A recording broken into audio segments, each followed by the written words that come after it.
May isang binata ng pangalan ay Amil.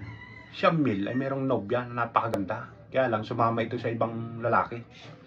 Dahil sa sama ng loob na nararamdaman ni Amil at matinding depression, magdamag siyang lakad-lakad ngayon hanggang sa mapadaan siya sa isang mataas na tulay.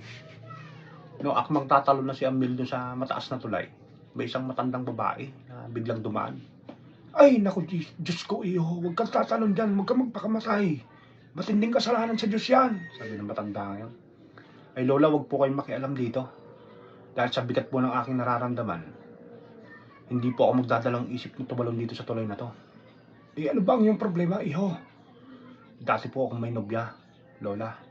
Kaya lang sumama siya ron sa lalaki niya. Eh, magpapakamatay na po talaga ako. Huwag niyo na po akong pigilan.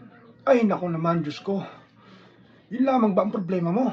Mas marami pang babae ang makikita mo na masigit sa kanya. Sabi ng matanda ngayon. Makinig ka sa aking kwento. Sigurado magbabago ang isip mo. Eh, ano po ba ang inyong problema? Alam mo, iho, dati akong prinsesa. Kaya lang sa bigat ng aking kasalanan, isinumpa nila ako kaya naging ganito ang itsura ko. Bumaba si Amil ngayon sa railings ng tulay. Nakinig siya ron sa matanda. Kung may makikipagtalik sa akin na isang binata, ay babalik ang aking dating anyo. Eh, totoo po ba yung sinasabi niyo, Lola?